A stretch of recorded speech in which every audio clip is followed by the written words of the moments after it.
যিটো ব্যৱস্থা বেয়া বুলি জানে বাবেই মন্ত্ৰী বিধায়কসকলে আপোনালোকে সেই ব্যৱস্থাৰ মাজত নাই। সেই ব্যৱস্থাৰ মাজত শিক্ষক কৰ্মচাৰীসকলক নাৰাখিব। এই কাৰণেই নাৰাখিব যে শিক্ষক কৰ্মচাৰীসকলৰ বাবেহে আপোনালোকে সমাজখনত বা ৰাজ্যখনত বা দেশখনত উন্নতি সাধন কৰিবলৈ সক্ষম হৈছে। যদি শিক্ষক কৰ্মচাৰীসকলে আপোনালোকৰ লগত নাথাকে, শিক্ষক কৰ্মচাৰীসকলে আপোনালোকৰ কৰা ঘোষণাবোৰ কাৰ্যকৰী ৰূপ নিদিয়ে, তেনেহ'লে আপোনালোক বিফল।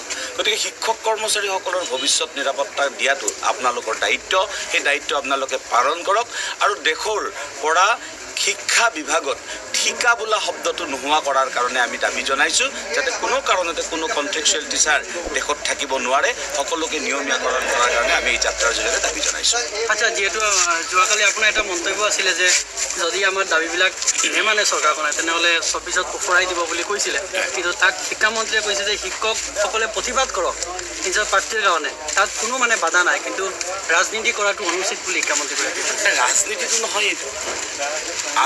আমি কৈছোঁ যে আমাৰ প্ৰাপ্য আৰু অধিকাৰখিনি যিসকলে দিব তেওঁলোকৰ লগতে আছোঁ। অসমৰ প্ৰাথমিক শিক্ষক, দেশৰ প্ৰাথমিক শিক্ষক কোনো ৰাজনৈতিক দলৰ বহুতীয়া সংগঠন নহয়।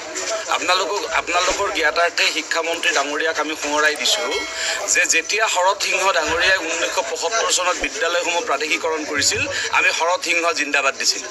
যেতিয়া হিতেশ্বৰ শইকীয়া ডাঙৰীয়াই বিদ্যালয়বোৰ প্ৰাদেশিকৰণ কৰিছিল, আমি হিতেশ্বৰ শইকীয়া জিন্দাবাদ দিছিলোঁ। যেতিয়া বৃন্দাবন গোস্বামী ডাঙৰীয়াই আমাৰ প্ৰাথমিক বিদ্যালয়ৰ শিক্ষকৰ দৰমহাৰ স্কেল ১ কৰি দিছিল, আমি বৃন্দাবন গোস্বামীৰ জিন্দাবাদ কৈছিলোঁ। তৰুণ গগৈ ডাঙৰীয়াই যেতিয়া প্ৰাদেশিকৰণ কৰিছিল, জিন্দাবাদ কৈছিলোঁ। হিমন্ত বিশ্ব শৰ্মা ডাঙৰীয়াই যেতিয়া বিদ্যালয় প্ৰাদেশিকৰণ কৰা ঠিকাভিত্তিক শিক্ষকৰ টেট উত্তীৰ্ণ শিক্ষকসকলক নিয়োজিত কৰি এটা শিক্ষাৰ পৰিৱৰ্তন আনিব খুজিছিল, আমি জিন্দাবাদ কৰিছিলোঁ। আমি আপোনালোকক শিক্ষামন্ত্ৰী ৰণোজ পেগু ডাঙৰীয়াকো আমি জিন্দাবাদ কৰিম। আপুনি জিন্দাবাদ কৰিব পৰাকৈ এটা কাম কৰক। ইয়াত ৰাজনীতিৰ প্ৰশ্ন নহয়। যিয়ে শিক্ষকৰ হৈ কাম কৰিব, কৰ্মচাৰীৰ হৈ কাম কৰিব, সেই সকলৰ লগতে আমি সকলো সময়তে আছোঁ। কিন্তু তাক ৰাজনীতি কৰা বুলি নক'ব বা কোৱাৰ কোনো প্ৰয়োজন নাই। আমি শুনিছোঁ যে এনেধৰণৰ কথা কৈছে। আমি আশা কৰিম তেখেতৰ শুভবুদ্ধি উদয় হ'ব।